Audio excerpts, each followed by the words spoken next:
All right, bus bench babes, are you living with a 3% interest rate and maybe you have a bunch of debt? Maybe you have a home that no longer serves your family. Maybe you've always wanted to be a landlord. And maybe you would love to build a custom home and you don't know how you would get there one day.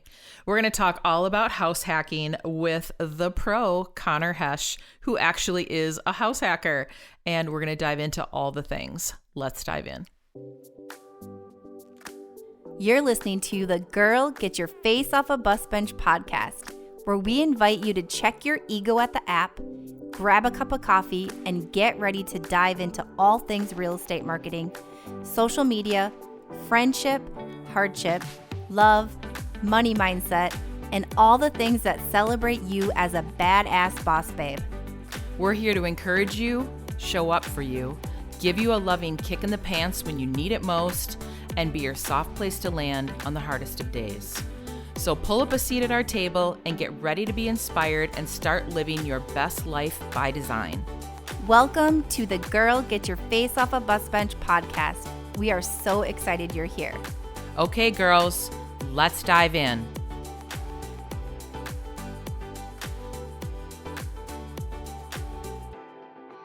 All right, bus bench babes, we have a repeat offender here today. Kidding. We have Conor Hesch back on the show, and Conor is with Bell Mortgage. And we had, if you remember, we had him back on episode 83, and we talked about real estate investing for beginners. So go back and check that one out. It ranks in in our top 10 most downloaded shows. Right? So you hold a record here at the Bus Bench Babes. But today we're shifting gears and we're going to talk about house hacking. Have you ever heard of it? Conor is the perfect guest for this topic. He has both personal and professional experience in this, and he knows how to walk the walk and talk the talk. So we're so excited to have you here today. I'm excited to be here.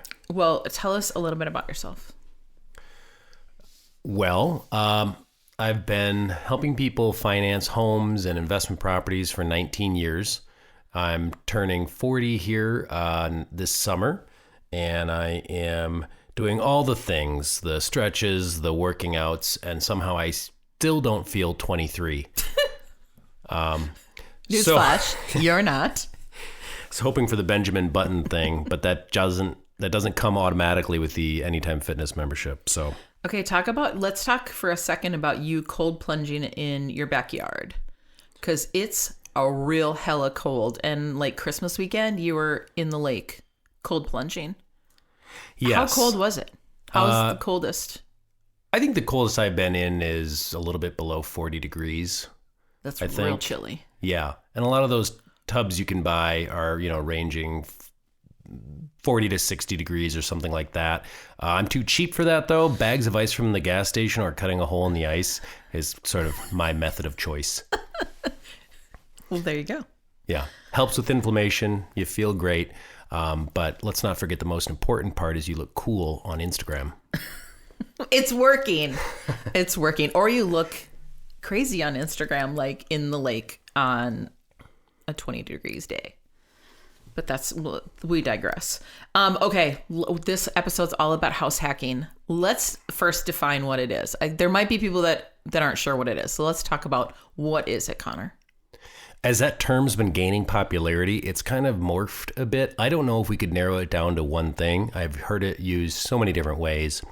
It boils down to maybe not following the exact standard American dream, single family house, white picket fence, 1.5 children sort of thing. Mm-hmm. There's a lot of people that are going to start out with their first house being a duplex or a fourplex, which is now a lot easier.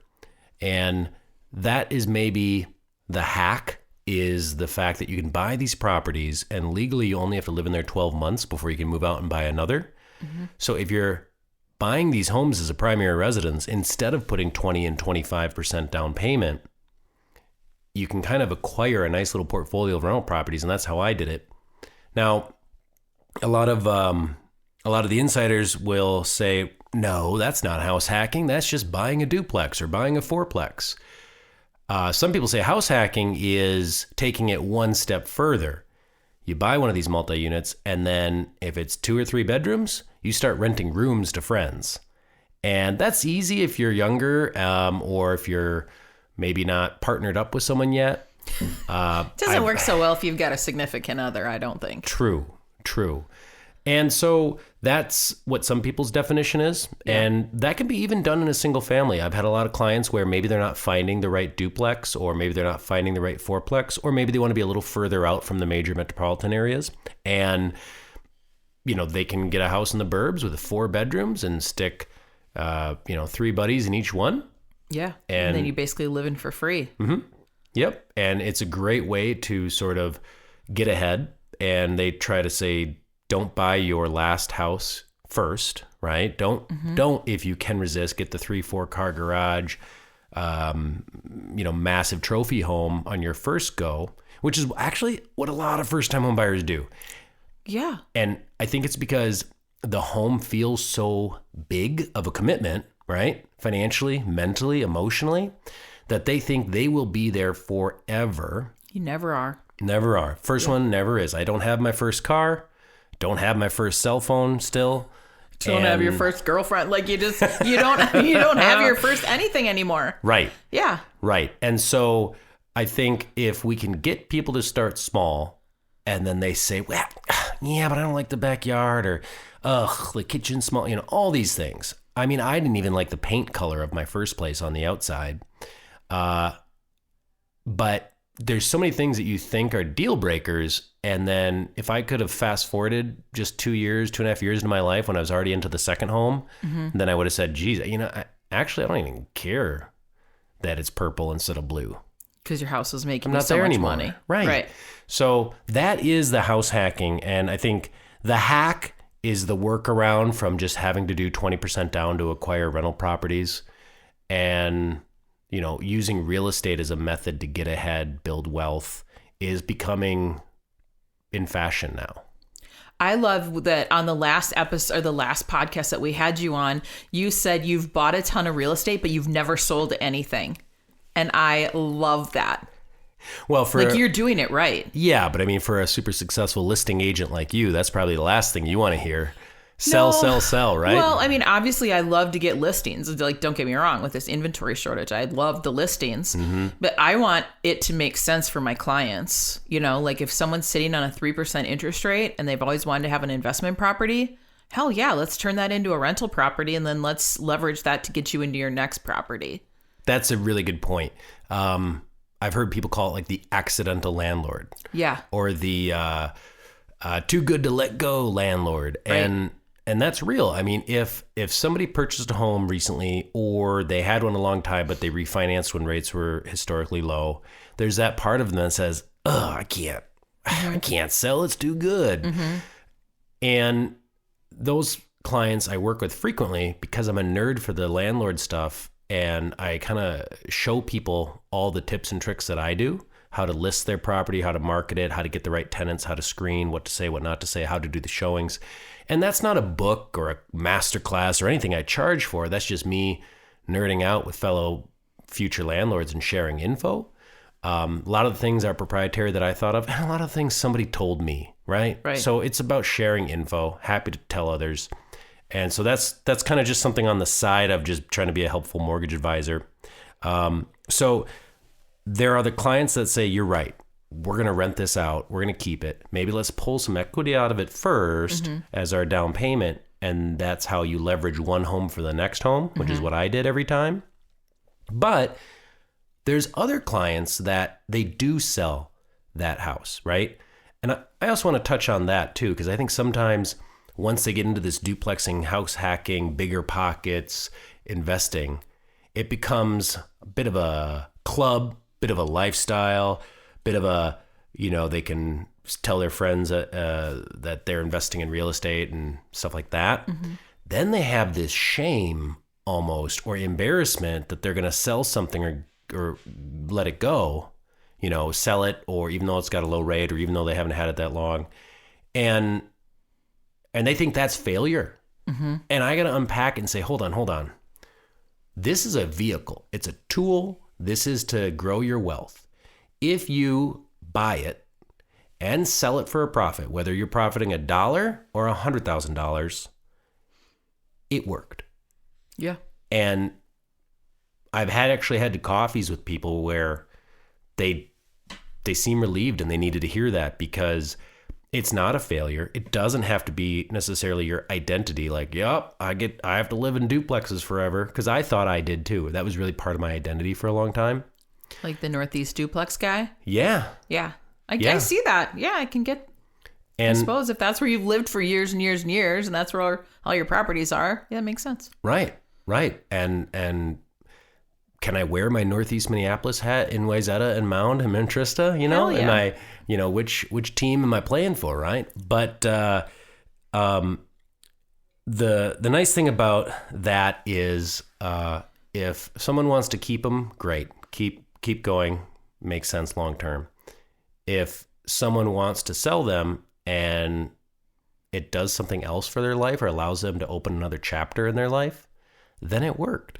A lot of people got into this real estate stuff because it made sense. Mm-hmm. It made money.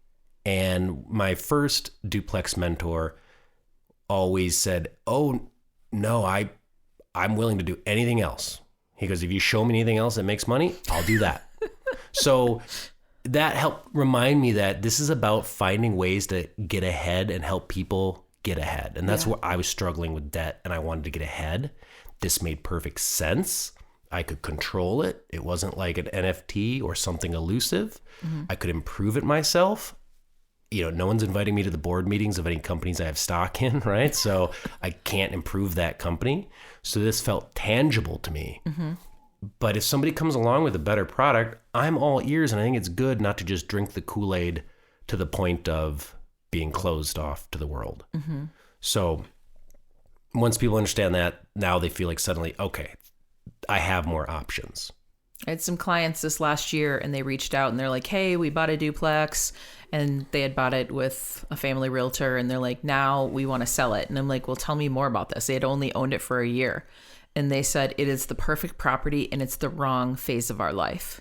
2 little kids, they live in the suburbs, properties in the city." And they're like, "We love this property. It just doesn't make sense right now." Mm-hmm. And I'm like, "Okay, that's fine." And then I kept getting that, then people are like, "Well, why are they turning around and selling this property so quickly? Like, what's wrong with it?" I'm like, "Nothing. Long-term renters, cash flows. It does all the things. It just right property, wrong time." And they're like, "Yep, I can totally get that." Other investors can totally understand what that's all about. Wrong phase of life. Yeah. And they probably should have put a little bit more thought into it, but now they know. Yeah. And I like that they were open to that idea, because I think people fear judgment and they just don't want to end up at a dinner party at a friend's house and somebody says, "Oh, you did what? Oh, you sold? Oh, what? Oh, you refinance?" Credit card debt is on the rise. So despite interest rates, it's like the highest it's been in forever. Yeah. So we're actually doing a lot of review with people that are doing cash out refinances, mm-hmm. which I don't know that the rates are that. Well, a 6-point-something% interest rate's a hell of a lot better than their 24% they're paying on their credit cards. Right. And so I don't think anyone wanted to do that when rates were in the 8s, but now in the 6s, if they can get out of the debt that they got into with overspending during the pandemic, especially now that student loans are kicking in, they're even looking at that too. Mm-hmm. So people got to remember that this stuff is just tools to better their life, and they don't need to worry about others judging them or having to explain themselves, as long as they're making positive movements. And that's where they have to have professionals that don't have commission breath. Well, what started you on this path? Is this something that you knew you always wanted to do for your own personal portfolio? Absolutely not. I knew that this was a good path, mm-hmm. but to be honest, when I was trying to buy my first home, the duplex route or the house hacking route was fiscally attractive instead of just buying a single family, because I had credit card debt, student loan debt. I was working side jobs in addition to being a young mortgage advisor. So this was a way to enter home ownership, mm-hmm. and be able to, tiptoe into home ownership. If I would have gotten that big house in the suburbs, which by the way, they wouldn't have approved me for, but we're counting rental income to help qualify. So it's always easier to qualify for a duplex than a single family because there's extra income being counted, right, even though you don't have your hands on that money yet. That rent is helping you afford the payment. So it was a way for me to get into home ownership and continue trying to work side jobs to pay off my credit card and student loan debt.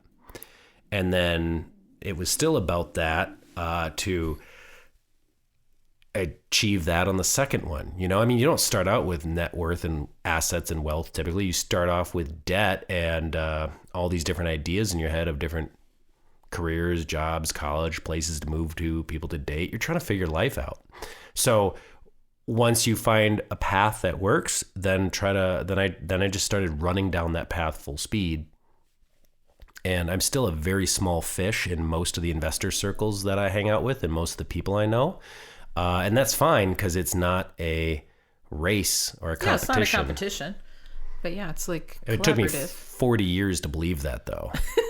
And I think I only got comfortable in my own skin 4 years ago. Tell me about it. It took me well into my 40s to figure that all out. So how did it look going from like your first property? You're like, yep, I'm doing this. I'm paying my mortgage, house hacking. And then what did it look like with your second property? Did you ever have a thought of like, I'm going to sell this first one to leverage, get the next one? Or were you like, I'm just going to start buying? That was the thought. Absolutely. Is like, yep, I get this one, then, can sell it, get a bigger one. And that I think is a simple thought. That's what most people think. But it's good to meet people that are doing this or have done it and get different opinions. Because then I thought, well, actually, I finally got this one fixed up and cute the way I like it, and it's cash flowing great. Why would I get rid of it? Is there a way I can buy the other one without selling it? Mm-hmm. And I took a home equity line of credit against the first one, and I used that as the down payment on the second one. So smart. So I used $0 of my checking to buy the second one, and I only used $2,000 of my checking to buy the first one because I also used down payment assistance. And there's a lot of down payment assistance in the state of Minnesota, more than most states.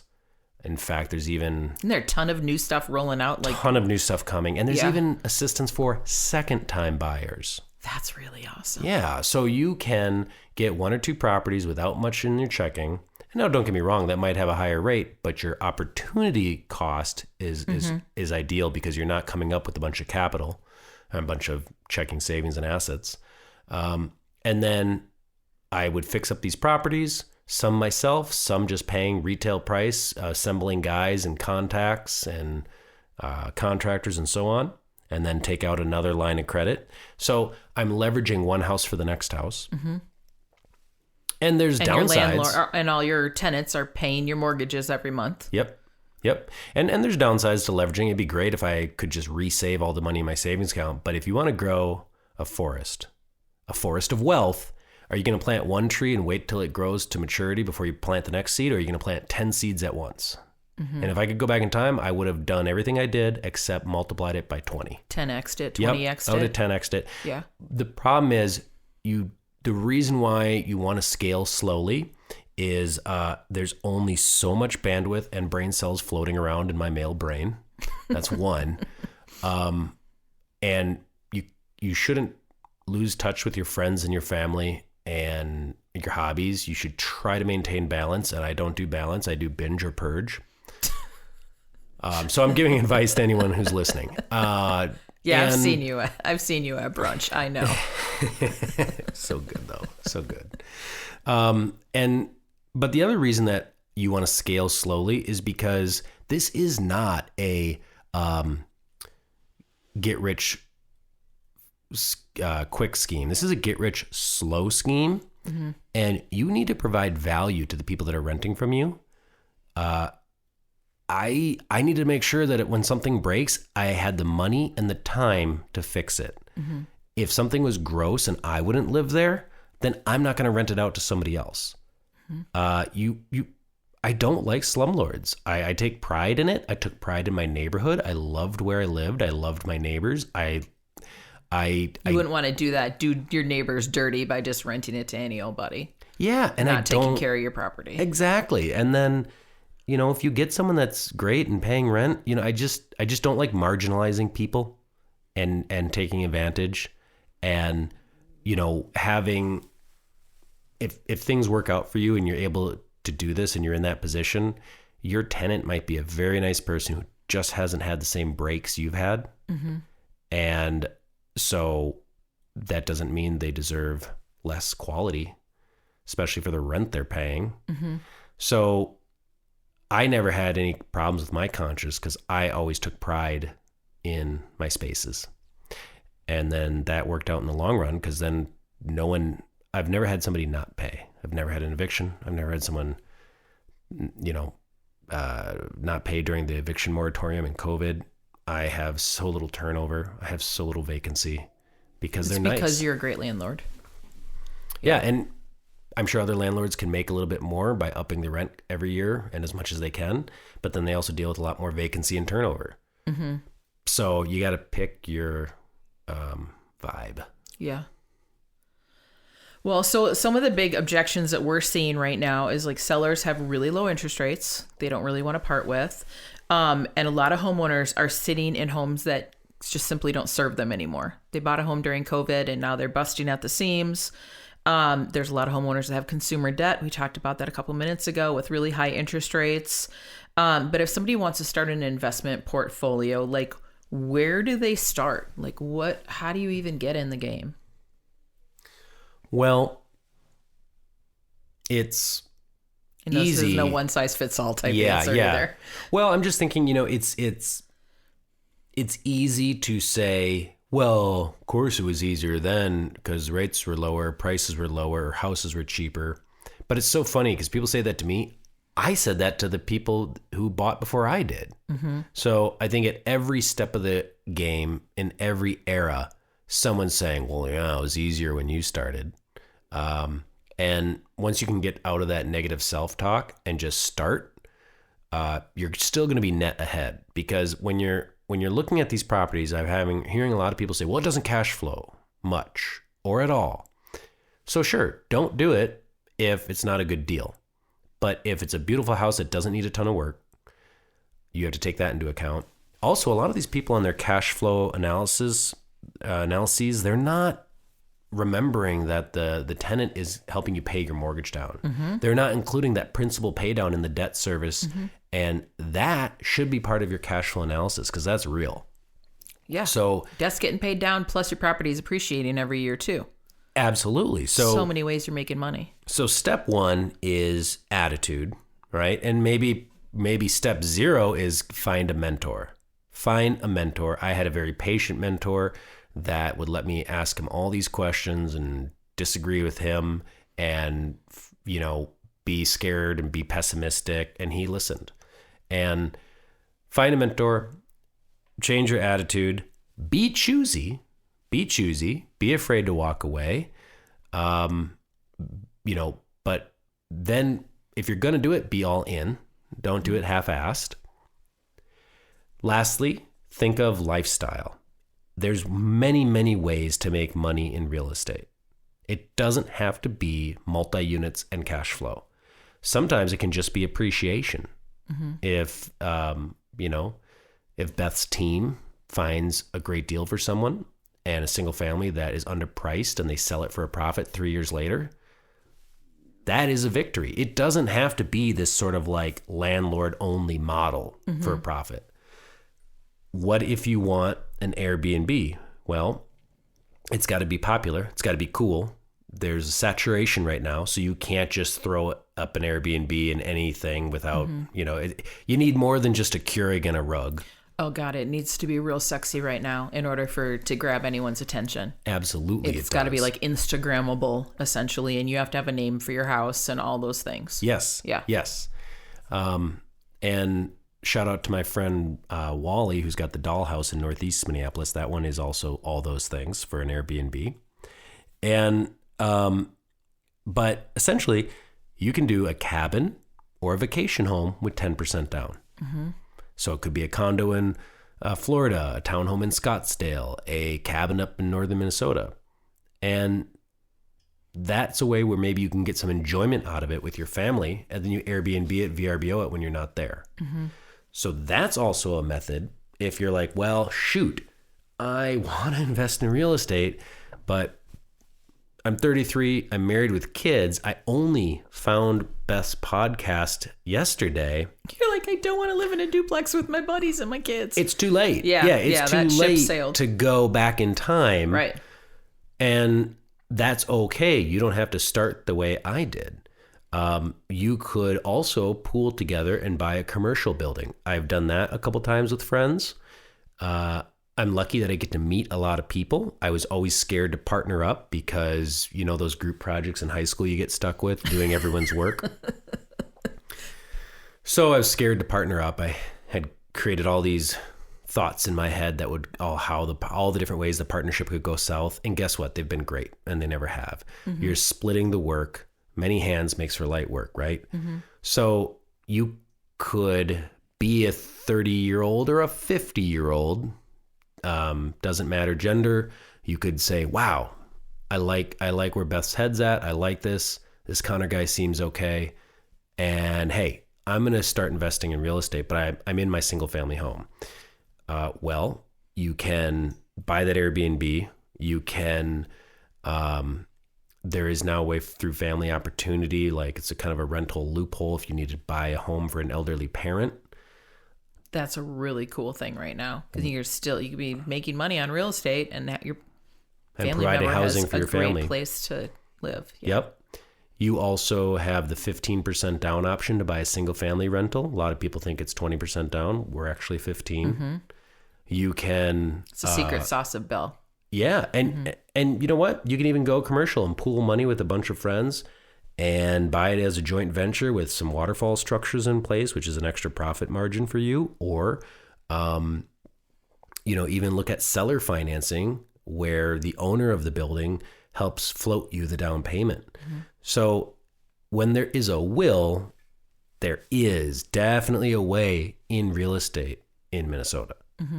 And my story doesn't have to be that person's story. There's many paths to the top of the mountain. No, but you're just really inspiring that I love that you haven't sold anything and you just keep buying and buying and buying, and you've leveraged starter homes in the city to parlay it to like the dream house on the lake. Yeah. Yep. Yeah. Real estate hoarder. Yeah. It's awesome. The good kind of hoarder. Right? Real estate. The only kind of hoarder I don't get skeezed out by. If you could go back in time, would you do anything differently in your journey, do you think? Yeah, I would have found Beth and come on this podcast a lot sooner. Beth was not podcasting back then. Yeah. I would have partnered up with friends. Yep. I would have split the workload to grow faster. Also, maybe that would allow me to hold more of my personal life, hobbies, and friends and balance that, because I just got to a point in my life where I'm like, man, I'm getting too old not to be, I need to take care of me, not somebody, not whoever I'm dating, not, whatever job I'm in that I don't quite like, but whatever. I just need to really all hands on deck. So I put duplexes and work first in my life. Well, that's important, I guess, but you can suffer. Your personal life and stuff can suffer. Yeah, it's not the end all be all. You got to have some balance in life. But if I was partnering, then I could grow and still have balance. You just got to be choosy about your partners. But I guess the concept is, wouldn't you rather have a little bit of many things than all of one thing, right? Or all of nothing. Right, exactly. So I'm over here saying, well, I'm a control freak and a perfectionist and afraid that I'm going to get, let down by my partners. So I'll just do it all myself. I'll do it all myself. Well, we typically know how that works out. Whereas if you meet the right people and partner, you could maybe have less ownership, but of more things. And you got to remember, you're looking for that 10X. You're looking for that swing in appreciation. If rates come down and tons of buyers move into the market with low inventory, prices are going up. And that's your appreciation. We're already seeing multiple offers again here in 2024. Yeah, so that makes me wish I would have had more ownership, even if smaller percentages. Yeah. Because then when I call Beth to sell them all, holy cow, that's going to be a payday. Mm-hmm. So like, what is that? I'm totally going off script now. So like, what does that look like for you? Like come retirement years, you'll have an extra income other than like your 401k, your actual investments in the stock market or however you do it. Yep. So then you'll have all that cash flow. Hopefully your properties will be paid off or close to that by the time you're retired. Yep. And then like, what does that look like for people that are in retirement age? Then they just keep those properties forever and will them on, or do you see people sell them? And then what does that look like? When I have clients in that phase of life, the conversations move from wealth creation to wealth protection, aka tax avoidance. Okay. So, I've been in a growth stage for my real estate purchasing career. And then when you get older, you move into this like wealth protection, tax avoidance stage, right? Looking for write-offs, not just trying to lose all those profits. Because right now you've got the mortgages or there's write-offs. Mm-hmm. But what happens when all of your properties are fully fixed up? There is nothing to repair and there's no mortgage interest to pay. Right. So then you need more tax write-offs at that point in life. Yeah. And so then you're looking at, well, do I 1031 exchange and call Beth to sell this and roll it into something bigger? One of my clients who's kind of in his end game, let's call it, is 1031 exchanging. So he's selling all of his properties one by one, and he's actually able to roll that money into a REIT or a real estate investment trust. So cool. And he can 1031 into that. Yep. Now, he knows he's not bragging about his earnings he's not bragging about the rate of return, because sometimes those REITs are paying 6%. And I think maybe my finger's not on the pulse on the stock market, but I think the sort of going saying is 6% is kind of like, if you just do S&P 500 for years and years, 6% pretty or conservative. Better. Yeah, if somebody's getting 10% on their money or whatever, awesome. Or 20% if they're picking growth stocks and getting lucky. But 6% seems to be like, that's the mark where, you could just keep it in savings or high yield, or you go investments. But so he's not bragging that he's getting a 6% return. Mm-hmm. But he's bragging at the amount of dollars it is, because if he's selling these homes for $300,000, $400,000, $500,000, $600,000, he would be paying capital gains like crazy. Yes, and he's avoiding capital gains. He's throwing it all into the REIT. He's not getting phone calls about, hey, the fridge is not working, or hey, I'm moving out early, surprise, right? Yep.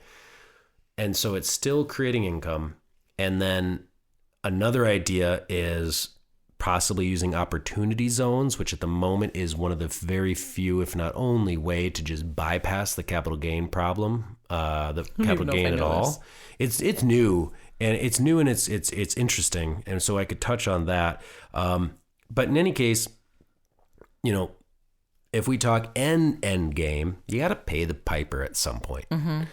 So then there is, if I can put it in a trust, if I can will it down, there's death taxes, there's inheritance taxes, estate taxes, depending on the size of your estate. Or can you sell it and pay the capital gains? Oh, well. But the key is, at that stage of your life, the long-term capital gains tax is much lower than the short-term capital gains tax. Okay. And it's usually doesn't change much with the IRS. Whereas if you're being taxed on your W-2 job and you get raises, those raises, those better jobs, now you're the manager, now you're the director, now you're in the C-suite. Well, you have a higher tax bracket now. Mm-hmm. They're taking more of your money. If you are only living off of sales of real estate and stuff, that's a lower tax percentage, and it's a number that you can plan on because it's not changing as much. So that's still, I guess, somewhat of a victory. You're still paying money, but if you can, pay less or control, you're winning. Yeah. Yeah, right. Or when you're actually paying it in your right lifespan. Like if I buy something I don't need at a store and it's on sale, that's saving money, right? That's girl math. Okay. Connor. That's what that's called. That's called girl math. We're going shopping after this, right? If you're a homeowner listening to this show right now and like house hacking is like piquing your curiosity, like where would someone begin? Like what tips would you give them? Usually the first thing I talk about is, hey, before you just say, yeah, I'm going to go buy an investment property. Mm-hmm. Before you look at it as an outside thing, just take a moment and say, and look around your house. If you're not absolutely in love, are you already in your investment property? And you should literally just rent it. Become that accidental landlord. Move out, buy another primary residence. Yeah. Versus saying, hey, I'm going to buy an investment property, because the minute you tell your mortgage lender that you're not going to sleep in this new home and it's not going to be your primary, if it is a true rental, higher rate, higher down payment. Yep. So the market conditions have to be right where the juice is still worth the squeeze. And in many cases, I'm always hunting for the lowest rate. So if that's the case, oh, well, let me just buy another primary then and move out and rent this one. Mm-hmm. Now, talk about accidental landlord. I could also tell you about accidental Airbnb manager. You see, the second duplex I purchased, my girlfriend and I, she didn't really like it as much as the first one. It was on a busier street. I thought it was cooler, more a little architecturally unique. However, didn't have a fenced backyard. There was some downsides, but it was such a good deal that I had negotiated and that I wanted to grab. And it was, I just said, we got to. So knowing that we're trying to play by the rules, if we need to live in there 12 months, we put our first duplex on Airbnb because the idea was we could just shut it off 11 months in one day and start getting ready to move back in on month 12, right? So that's how I got into Airbnb. Was I didn't want to put a family into that duplex or a young couple or something and then 11 months later be like, just kidding, no lease renewal for you, get out. Yeah. Right? So I was like, well, I'll just do Airbnb so I can shut it off anytime. Mm-hmm. And so then we didn't move back though. And then, because of course I remodeled and of course then it was, she liked it more. So didn't end up moving back, but then, hey, now I got an Airbnb that's working. Do you still have that as an Airbnb? Nope. It's back to a long-term rental. Yeah. And so, that's easy too. So I suggest anybody who's hearing this podcast and they're like, I need to get investing in real estate. Maybe they felt the way I felt. They're like, I want to get ahead. I'm not an expert on NFTs. That's not even really a thing anymore, but they're maybe not into Bitcoin. They maybe don't dabble enough in the stock market.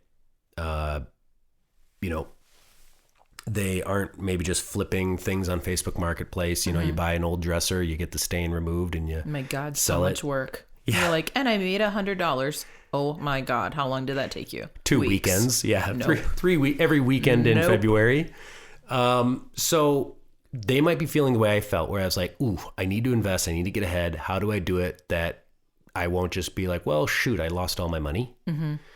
And to be honest, I'm not good at saving money. And that's why I do real estate, forced savings. It is a forced savings plan. I talk about that on the podcast a lot. Yep.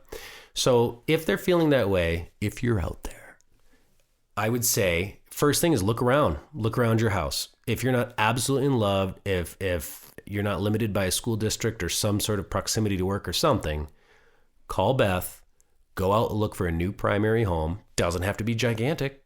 It's okay if it's just a lateral move. And then what's nice is you can, if you want to use it for Airbnb, you can kind of leave your furniture there and then you intentionally buy new stuff that fits your new space better, because you've already probably moved things around and kind of finally found the right size coffee table, the right size couch. We left a lot of our original furniture in that Airbnb because it made sense for the space. Mm-hmm. And then it's so fun to go pick out new stuff to fit your new space better. Right. And after 12 months, if you want to, move back to your first house. If that's really the house you love, move back. 12 months in one day, move back. You're not a bad person. It's not illegal. and then you've now got a rental property. So you don't have to stay in that next home. I feel like even. You're stuck in that. Yeah. Right. You don't have to be stuck anywhere. Or go out and buy your third property. Yep. I just helped a client buy a fourplex, and he was currently living in his third property I helped him buy, even though this property I helped him buy was his fifth place. Because again, you're only beholden for that 12-month rule. So you then can move around. You could have properties all over the country. I'm more of a keep it local guy. I need to have boots on the ground. So I feel like it'd be easier from a logistical standpoint unless you had I feel like it'd be hard to have like a fix-up crew and maintenance crew and all that. Yeah, again, the guy who People do it all the overthinks time, and over worries. Yeah, unless my cousin lives in that state and can go drive by, Right. I'm not into it. Yeah. But I talked to a couple the other day that they were from overseas, and they had purchased a property in Pennsylvania, and they'd purchased a property in Austin, and now they're purchasing one in Minnesota. They weren't intimidated, so it's all in what you're used to, Right. and it's all in what you're used to. Yeah. Yeah, but I'm from Minnesota, and I never moved out of Minnesota, so I can only buy properties in Minnesota, and so on. You can, but you've told yourself that. Yeah. The lies we tell ourselves. That sounds like a book title or something, isn't it? By Conor Hesch. Well, thanks for being on the show again. Check back on Conor's first show, episode 83, Real Estate Investing for Beginners. It's like packed with so much information about real estate investing. And we talk all about like women getting into real estate investing, because I think a lot of girls think that I gotta wait until I have a guy in my life until I do this. And I am of the firm believer, no, do it. You do not need a dude to like figure this out. Do it. You just need a great realtor, a great mortgage advisor, and you're golden. Yeah, no reason to wait on growing your net worth and Till accumulating you have something assets in your life. Yeah. Right. You'll just have more money to spend on the relationship then if you get started now. True. Well, Conor, where can people find you? Closingwithconor.com. Yep. You're on the Instagram, Closing with Conor. Closing with Conor. Closing with Conor. Closing with Conor. With Conor. All right. Thank you for being here, Conor. And you. Closingwithconor.com. Yep. You're on the Instagram, Closing with Conor. Closing with Conor. Closing with Conor. Closing with Conor. With Conor. All right. Thank you for being here, Conor. And Bus Bench Babes, until next time, keep your face off a bus bench and keep being the badass boss babes that you are. Okay, girls, are you feeling as inspired as we are? We're over here cheering you on because you just finished another episode of the Girl Get Your Face Off a Bus Bench podcast. If you want more, head over to girlgetyourfaceoffabusbench.com for show notes and more episodes. And don't forget to subscribe and leave us a 5-star review. They mean the world to us, and they're what keep us going. Girl, thanks for being here.